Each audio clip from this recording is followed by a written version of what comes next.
Dear friends, नमस्कार. My name is Dr. S.K. Sharma. I am an assistant professor of English.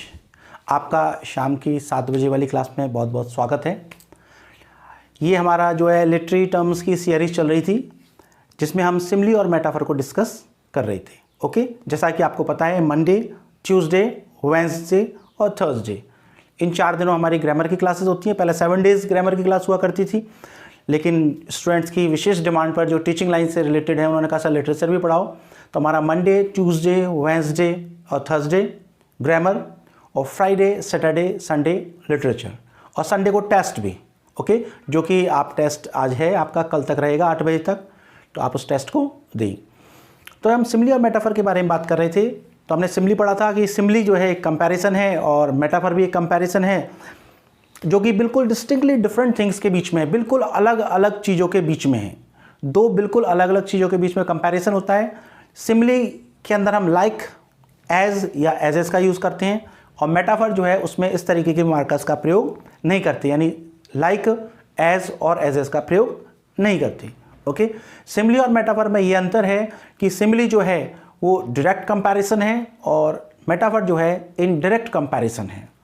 Simile जो है आपका direct comparison है क्योंकि आप लाइक का यूज़ करके कंपैरिजन कर रहे हो, और मेटाफर में जबकि आप ऐसा नहीं करते हो. हमने मेटाफर के बारे में पढ़ा था, तो हमने मेटाफर का मॉडर्न एनालिसिस पढ़ा था आई रिचर्ड्स ने. वो एनालिसिस आप सिमिली के ऊपर भी एप्लीकेबल कर सकते हो, लेकिन आई रिचर्ड्स ने जो है मेटाफर के लिए यूज़ किए थे. 3 टर्म यूज़ की थी, टेनर, व्हीकल और ग्राउंड्स. हमने टेनर क्या होता है, व्हीकल क्या होता है, ग्राउंड क्या होता है वो बात की थी. इसके बाद हमने मेटाफर के काइंड्स. अब नेक्स्ट जो है हमारा टॉपिक जो है मेटाफर के काइंड्स, मेटाफर के प्रकार. तो देखते हैं, आप बहुत ही अच्छी तरह से समझिए इन जो मेटाफर्स के एग्जाम्पल या जो भी लिटरेचर के अंदर मैं एग्जाम्पल्स दूंगा, जिस भी लिटरेरी डिवाइस को, लिटरेरी टर्म को, लिटरेरी फॉर्म को मैं पढ़ाऊंगा, उसमें वही एग्जाम्पल दूंगा जो बहुत ज़्यादा इंपॉर्टेंट हैं और फ्रीक्वेंटली एग्जाम्स में पूछे जाती हैं. तो हर एग्जाम्पल जो भी दिया हुआ है उसका कोई ना कोई पर्पस है कि उसका, और उससे रिलेटेड जो बातें बताऊंगा उसका भी कोई ना कोई पर्पस है. वो कहीं ना कहीं किसी ना किसी एग्जाम में किसी ना किसी तरीके से आपके लिए पूछा गया है. इस चीज़ का आपको ध्यान रखना है. देखिए, यदि हम काइंड्स ऑफ मेटाफर की बात करें तो ये बहुत ही इंपॉर्टेंट चीज़ है, आपको ध्यान रखना है.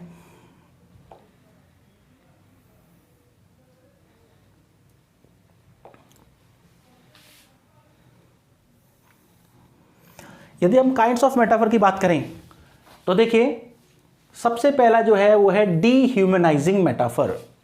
डीह्यूमनाइजिंग मेटाफर, देखो कुछ तो आइडिया आपको इस वर्ड से ही पता लग जाता है कि डीह्यूमनाइजिंग. ओके, यानी आपका क्या वर्ड है, डीह्यूमनाइजिंग. इसका मतलब आप ह्यूमनाइजिंग नहीं कर रहे हो, किसी चीज को डीह्यूमनाइज कर रहे हो. मतलब यदि आप किसी भी पर्सन को, किसी भी एनिमेट थिंग को इस तरीके से ट्रीट करो जैसे कि वो एनिमल हो. यदि आप किसी भी एनिमेट चीज को, एनिमेट कह सकते हो, आप कह सकते हो पर्सन, आप किसी भी पर्सन को इस तरीके से ट्रीट कर रहे हो जैसे कि वो एनिमल है, यानी कि उस यू डिप्राइव्ड ह्यूमन क्वालिटी. आप क्या करते हो, you deprive human quality of human. आप ह्यूमन की ह्यूमन क्वालिटी को अलग कर देते हो, हटा देते हो, उसमें से ह्यूमन क्वालिटी को हटा देते हो, यानी उसको कैसे ट्रीट करते हो, एनिमल की तरह. सिंपली आप कह सकते हो आप किसी भी पर्सन को इस तरीके से ट्रीट करते हो जैसे कि वो एनिमल हो. तो इस तरीके का जो मेटाफर है वो कहलाता है डीह्यूमनाइजिंग मेटाफर. देखो इसका बहुत ही अच्छा एग्जांपल मैं बताता हूं. Why should A dog, a horse, a rat have life and thou no breath at all. देखो ये लाइन्स हैं. Why should a dog, a horse, a rat have have life and thou no breath at all? Shakespeare का एक play है जिसका नाम है King Lear. Shakespeare का एक प्ले है जिसका नाम है किंग लियर. इसकी थोड़ा सा मैं आपको बैकग्राउंड बताता हूं. इसमें एक राजा है जिसका नाम है लियर और उसकी 3 बेटियां हैं. उसकी 3 बेटियां हैं, एक का नाम गॉनरिल है, एक का नाम रीगन है और एक का नाम कॉर्डेलिया। गॉनरिल, रीगन और कॉर्डेलिया। इसमें जो कॉर्डेलिया है वो अच्छी है, अपने फादर के लिए फेथफुल है, जबकि बाकी की 2 बेटियां जो है अच्छी नहीं हैं। जबकि उसके फादर जो है सबसे ज़्यादा उन दोनों बेटियों पर ही फेथ करते हैं, उन्हीं को ज़्यादा प्रॉपर्टी दे देते हैं और कॉर्डेलिया को निकाल देते हैं। अब बाद में जो राजा है, जो लियर है, उसको पता लगता है कि मेरी बेटी कॉर्डेलिया ही बहुत अच्छी थी, लेकिन उसी वक्त वो कॉर्डेलिया जो है उसको उसकी किंग लियर को कॉर्डेलिया जो उसकी बेटी जो सबसे अच्छी थी उसकी डेथ की खबर मिलती है और उसको ये भी पता लग जाता है कि मेरी जो दोनों बेटियां हैं वो अच्छी नहीं थी, वो बड़ी क्रूअल थी, मेरे प्रति बिल्कुल भी फेथफुल नहीं थी, उनको मेरी प्रॉपर्टी ही चाहिए थी। अब जब उसको पता लग जाता है कि मेरी जो सबसे अच्छी बेटी है वो मर गई, ओके, तब वो ये लाइन बोलता है और वो कहता है why should a dog, a horse and a rat. अब एक कैरेक्टर और है, बैड कैरेक्टर, जिसका नाम है एडमंड। उसी में देखो, एक तो रीगन, गॉनरिल और एडमंड, ये 3 बैड कैरेक्टर्स हैं उसमें। तो किंग जो है उन तीनों बैड कैरेक्टर्स के लिए कह रहा है why should a dog, a horse, a rat have life. देखो उसने क्या कहा एक बेटी के लिए, तीनों के लिए क्या कहा, डॉग, हॉर्स और रैट। उसने क्या वर्ड यूज किए, पर्सन के लिए, ह्यूमन बीइंग को किस तरीके से ट्रीट कर रहा है, एनिमल की तरह वो कर रहा है कि कुत्ते, घोड़े, चूहे ऐसा क्यों है कि ये तो जीवित हैं और तुम जो है मर गई, यानी कौन, कॉर्डेलिया मर गई। तो यहां पर वो ये जो एनिमल्स हैं, ओके, का नाम ले रहा है और बात किसकी कर रहा है, वो बात कर रहा है गॉनरिल, रीगन और एडमंड। इसका मतलब वो जो पर्सन हैं उनको इस तरीके से ट्रीट कर रहा है जैसे कि वो एनिमल हो। पर्सन का कंपैरिजन किससे कर रहा है, एनिमल से। तो इससे ही क्या कहते हैं, डीह्यूमनाइजिंग मेटाफर। आप क्या करते हो, किसी भी पर्सन को या एनिमेट थिंग को इस तरीके से ट्रीट करते हो जैसे कि वो एनिमल हो, तो इसे कहते हैं डीह्यूमनाइजिंग मेटाफर।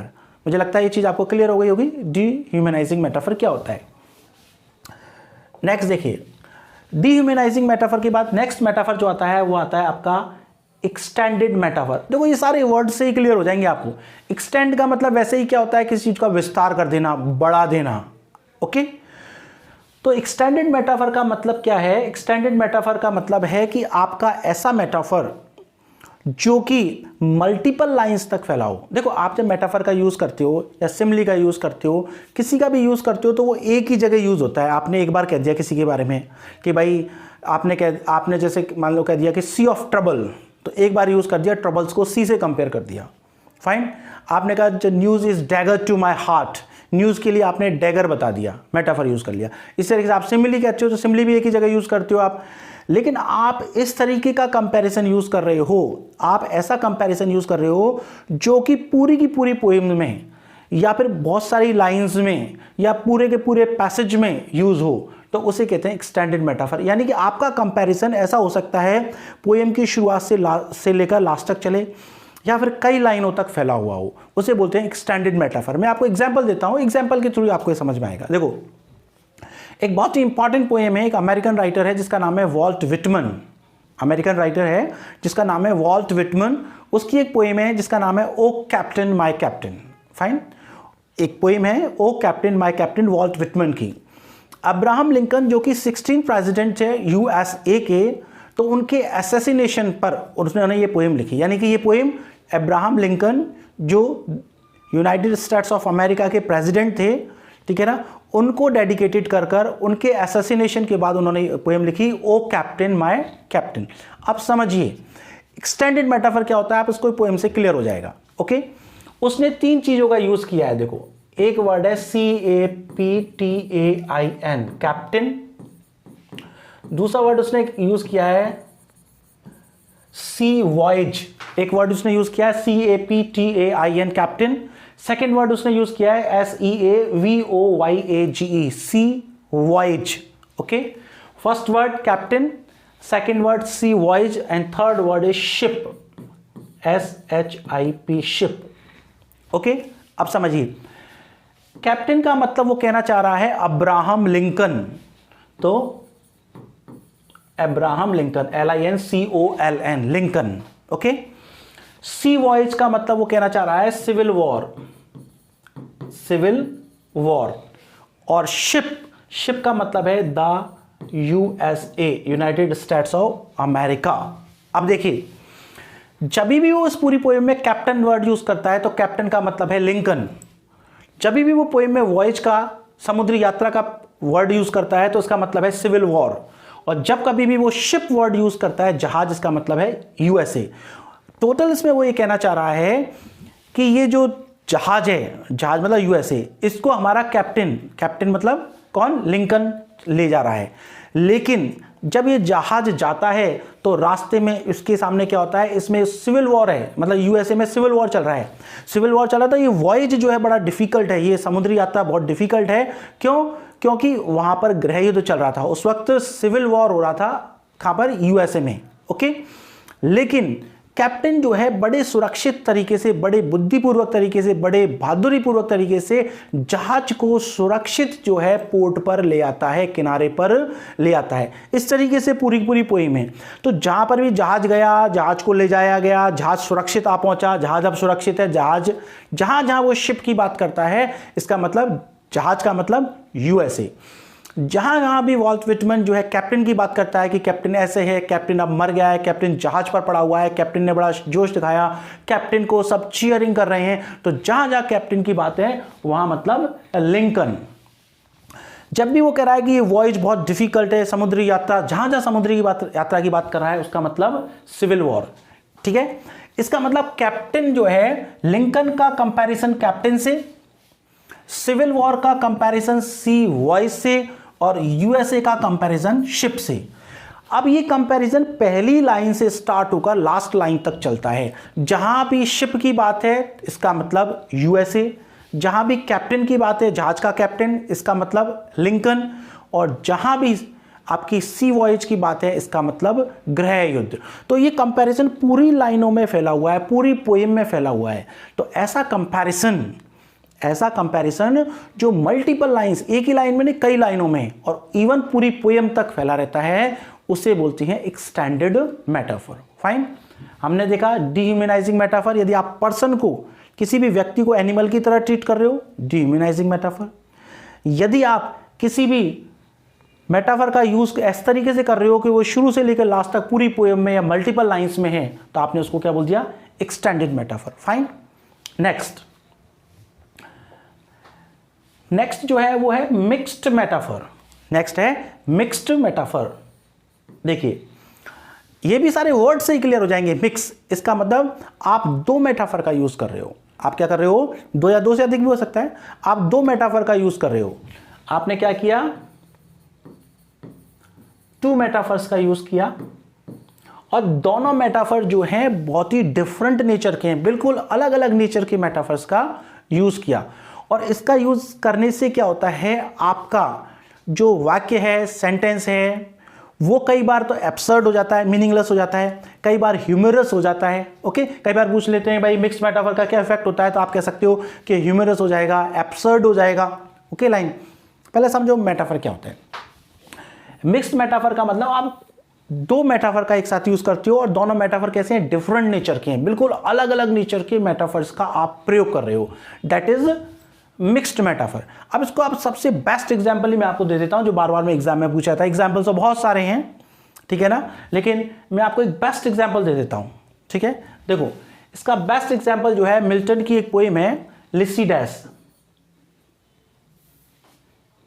LYCIDAS, Lycidas. ओके, कई लोग उसको लिसिडास बोलते हैं, लिसिडास नहीं बोलना, लिसिडास। ओके, मिल्टन की पोएम है जिसका नाम है लिसिडास। फाइन, उसमें एक फ्रेज यूज हुई है ब्लाइंड माउथ। ये फ्रेज यूज हुई है ब्लाइंड माउथ, समझिए। मिल्टन की एक फ्रेज है, मिल्टन की एक वर्क है जिसका नाम है लिसिडास, उसमें एक फ्रेज यूज हुई है ब्लाइंड माउथ। अब ये ब्लाइंड माउथ जो वर्ड है वो प्रीस्ट के यूज हुआ है, कैथोलिक प्रीस्ट जो थे उनके लिए। तो मैं केवल प्रीस्ट लिख देता हूं, जो कैथोलिक प्रीस्ट थे उनके लिए ये वर्ड यूज हुआ है ब्लाइंड माउथ। अब आप बहुत अच्छी तरह से समझिए। देखो, मिल्टन ये कहता है कि जो प्रीस्ट हैं उनकी ड्यूटी ये होती है कि वो जो कॉमन पीपल हैं, सामान्य लोग हैं, आम जनता जो है, उनके आध्यात्मिक जीवन पर निगरानी रखें, watch over the spiritual life of common people. Okay, तो प्रीस्ट की ड्यूटी ये है कि वो एक सामान्य व्यक्तियों की आध्यात्मिक धार्मिक जीवन के ऊपर निगरानी रखें, निगाह रखें। ओके, प्रीस्ट की ड्यूटी है। लेकिन आप बताओ, प्रीस्ट की ड्यूटी निगाह रखने की है, निगरानी रखने की है, और यदि वो ही ब्लाइंड हो जाए तो क्या कहेगा? तो इसलिए प्रीस्ट के लिए उन्होंने एक वर्ड तो यूज किया, ब्लाइंड। उसने कहा प्रीस्ट, वो कह रहा है this term is use for Catholic priest whose duty is to watch over the spiritual life of common people, but they themselves have become blind। लेकिन वो खुद ही ब्लाइंड हो गए।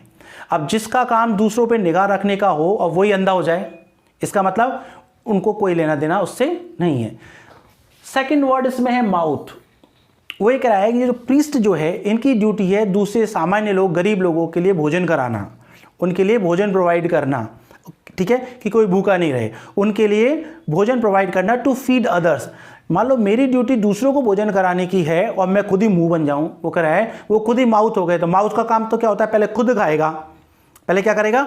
खुद खाएगा। इसका मतलब जिसकी ड्यूटी दूसरों पर निगाह रखने की है, निगरानी रखने की है, वॉच करने की है, वो खुद ही क्या हो गया है? ब्लाइंड हो गया है। और जिसकी ड्यूटी दूसरों को खाना खिलाने की है, भोजन कराने की है, वो खुद ही क्या हो गया? माउथ हो गया। तो एक साथ प्रीस्ट के लिए ब्लाइंड भी कहा है और प्रीस्ट के लिए माउथ भी कहा है। कंपैरिजन किया है, लेकिन दो एक साथ मेटाफर यूज कर दिए, ब्लाइंड और माउथ। वो कह रहा है priest whose duty is to watch over the spiritual life of the common people has himself become blind, and a priest whose duty is to feed other has himself become a mouth।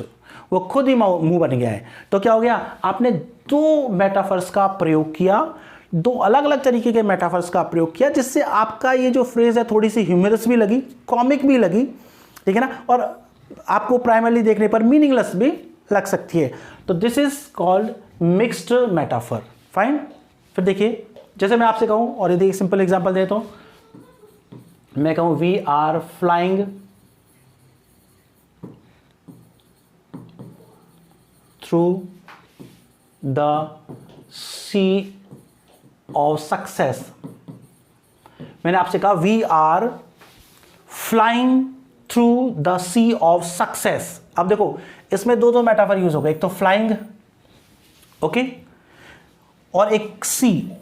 मतलब क्या हुआ कि आप बहुत तेजी से सफलता प्राप्त कर रहे हो, उसका कंपैरिजन किससे कर दिया? उड़ने से।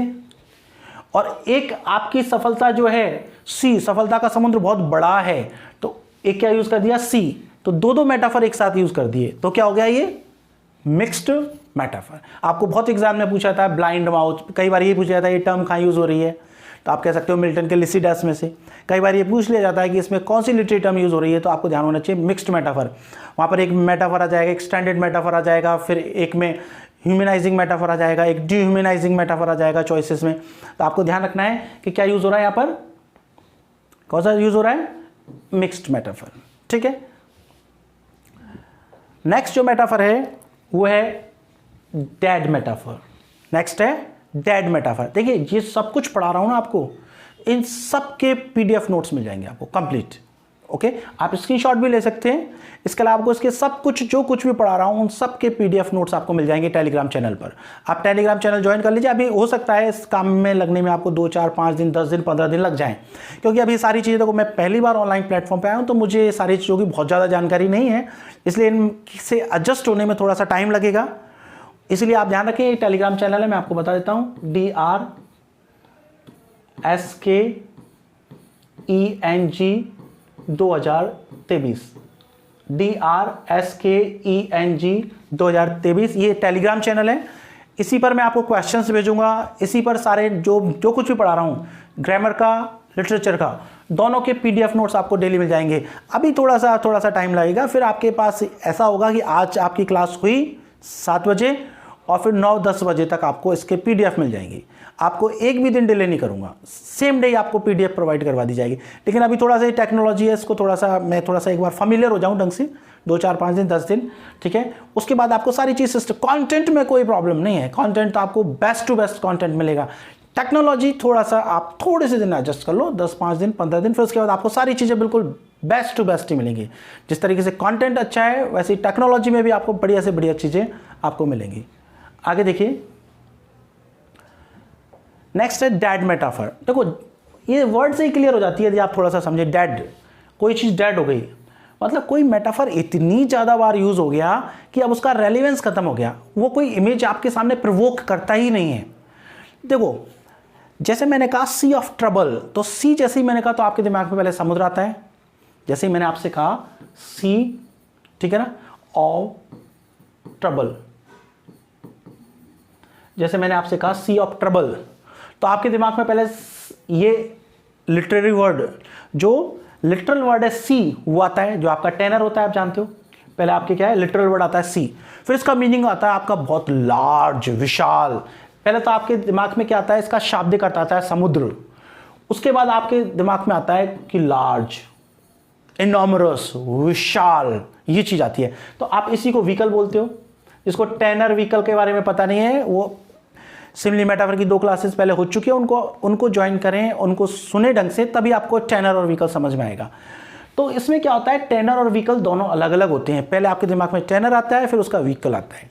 पहले आपके दिमाग में शाब्दिक अर्थ आता है, उसके बाद मीनिंग आता है। जैसे मैंने कहा this news is dagger to my heart. यदि मैंने कहा डैगर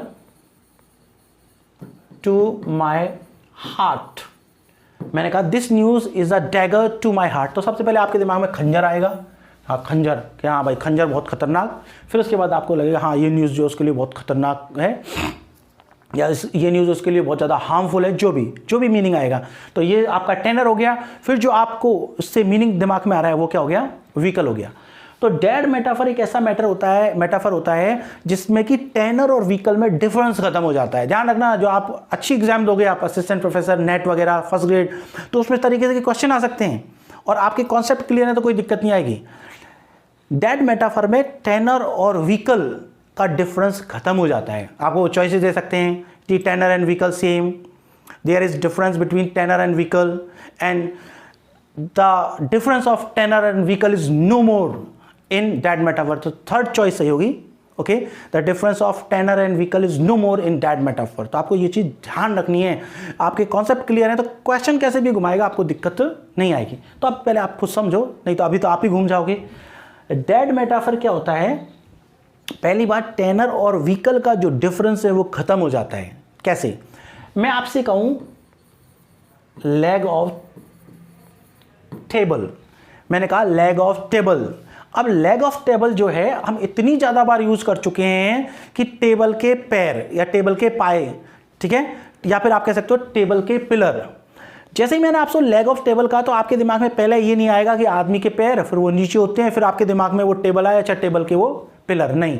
जैसे ही मैंने लेग ऑफ टेबल कहा तो आपके दिमाग में ये जो लेग का मतलब पैर होता है, जिसे आप टेनर कहते हो, वो दिमाग में नहीं आता, और सीधा आपके दिमाग में वो टेबल के जो पिलर हैं वही आ रहे हैं। ठीक है, इसका मतलब सीधा आपके दिमाग में व्हीकल आता है। मतलब टेनर और व्हीकल का डिफरेंस ही खत्म हो गया।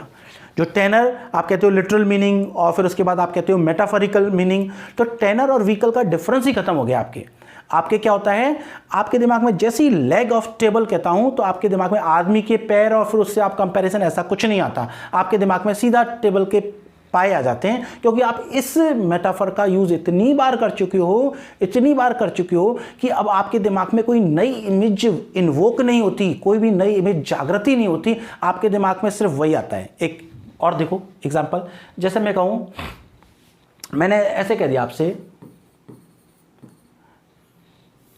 कुछ भी, जैसे मैंने कह दिया this place is the heart of the city, मैंने कहा ये स्थान जो है इस शहर का हार्ट है। अब जैसे ही मैंने हार्ट कहा तो देखो एक बात ध्यान रखना, ये वर्ड इतनी बार यूज हो चुका है कि आपके दिमाग में ऐसे नहीं आएगा हार्ट मतलब ह्यूमन हृदय, और हृदय का सबसे महत्वपूर्ण, शरीर का सबसे महत्वपूर्ण पार्ट जो है हृदय है, इसलिए महत्वपूर्ण पार्ट, ऐसे नहीं।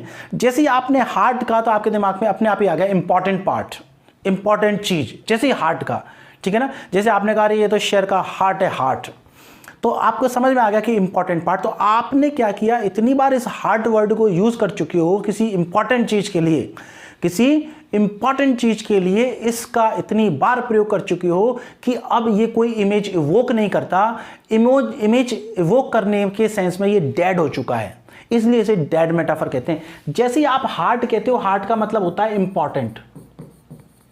आप क्या कहते हो? हार्ट का मतलब होता है इंपॉर्टेंट पार्ट। फाइन। तो जब आपने कहा this place is the heart of the city, तो इसका जो लिटरल मीनिंग है वो तो हृदय, और लिटरल मीनिंग को आप क्या कहते हो? टेनर। जिसके बारे में आप बात करते हो वो टेनर। ओके। और इसका मेटाफरिकल मीनिंग, इसका अर्थ क्या निकल रहा है? Important part. ये हो गया आपका व्हीकल। ये हो गया आपका क्या? व्हीकल। तो यहां पर टेनर और व्हीकल में डिफरेंस ही खत्म हो गया। आप सीधे के सीधे किस पर पहुंच जाते हो? व्हीकल पे पहुंच जाते हो। आपके दिमाग में इमेज सीधी की सीधी यही आती है, इंपॉर्टेंट पार्ट। आपके दिमाग में हार्ट की इमेज आती ही नहीं है। क्यों? क्योंकि ये मेटाफर आपने कहा अर्ली बर्ड, तो आपके दिमाग में बर्ड नहीं आती, अर्ली बर्ड आप कहते हो हाँ जल्दी जागने वाला। ठीक है। आप जैसे ही कहते हो हार्ट ऑफ द सिटी, आप कहते हो हार्ट ऑफ द मैटर, इस मामले का सबसे इंपॉर्टेंट बिंदु यही है। तो आप हार्ट कहते हैं, आपके दिमाग में हृदय नहीं आता, क्योंकि heart of the matter, heart of the city, leg of the table आप इतनी ज्यादा बार यूज कर चुके हो कि मेटाफर इमेज इवोक करने में डेड हो चुके हैं। आपका सीधा का सीधा जैसे दिमाग में व्हीकल ही आता है, टेनर नहीं आता, तो व्हीकल और टेनर में डिफरेंस खत्म हो जाता है। फाइन। ये आपके जो है काइंड्स ऑफ मेटाफर हैं। अब हम इनको देखते हैं। देखिए,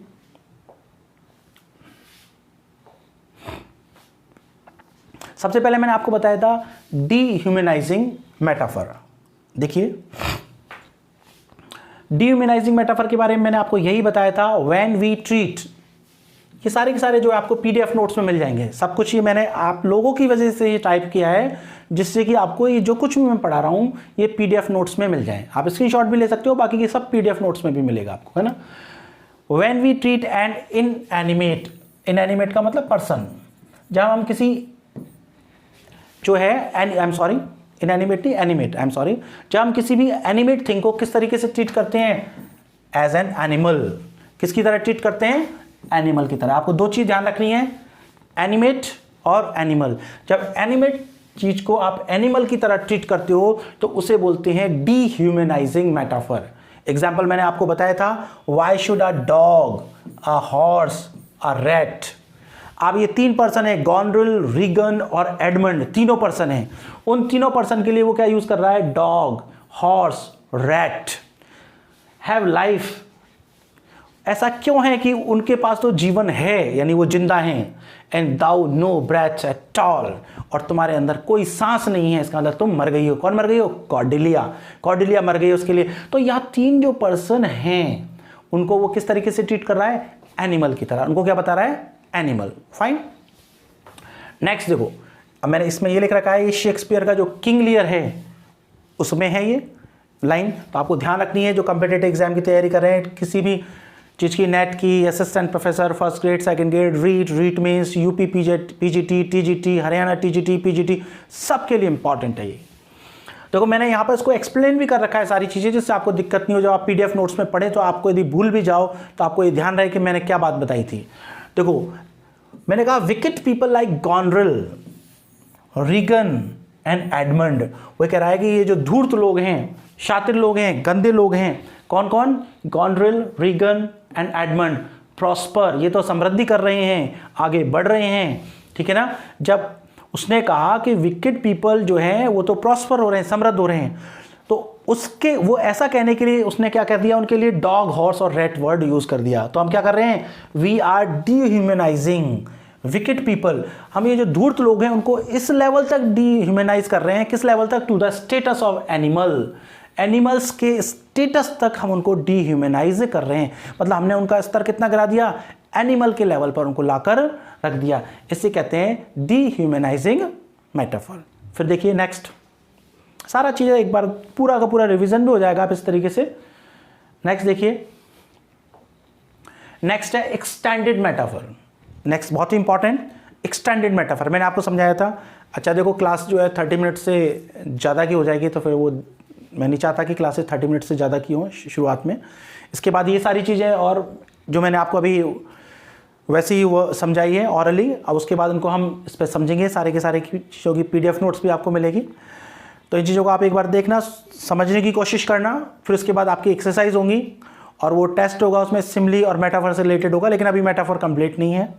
अभी मेटाफर में एक क्लास और होगी, उसके बाद आपका मेटाफर कंप्लीट होगा। ओके, तो आपकी ये क्लासेस कंटिन्यू रहेंगी। आपसे ये रिक्वेस्ट है कि इस मैसेज को ज़्यादा से ज़्यादा बच्चे, लिटरेचर में आपकी स्पेशल डिमांड पर, इसलिए जैसे अभी यूपी में टीजीटी पीजीटी की एग्ज़ाम, हरियाणा में टीजीटी पीजीटी की एग्ज़ाम है, और राजस्थान में अभी आने ही वाली हैं RPSC first grade second grade REET. तो आप लोग जो इन एग्ज़ाम्स की तैयारी कर रहे हैं, वो एक बार आप इन कंटेंट को पढ़ें और फिर देखें कि आपको कुछ डिफरेंस नज़र आ रहा है, कि आपको कुछ नया सीखने को मिल रहा है, कि आपको अच्छा सीखने को मिल रहा है क्या।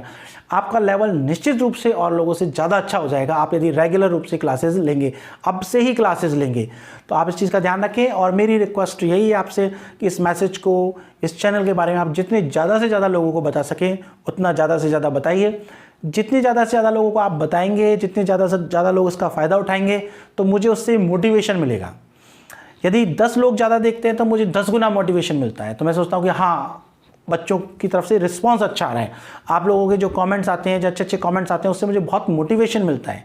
तो आप मुझे मोटिवेटेड रखिए, और मेरी गारंटी है आपके एग्ज़ाम तक और एग्ज़ाम के बाद तक मैं आपके साथ रहूँगा। आपको इंग्लिश में कोई प्रॉब्लम नहीं आने दूंगा, चाहे लिटरेचर हो, चाहे ग्रामर हो, चाहे वोकेबलरी हो, चाहे मेथड्स हो। इंग्लिश की जिस भी एग्जाम में आप बैठोगे, इंग्लिश से रिलेटेड चीज़ में कोई प्रॉब्लम नहीं आने दूंगा। मेरी ये कोशिश है कि मेरा जो 24 ईयर्स का एक्सपीरियंस है और जो मैं अभी भी आपके लिए जो मेहनत कर रहा हूँ, वो सारी की सारी आपके लिए फ्रूटफुल रहे, ऐसा मेरा प्रयास रहेगा। Thank you.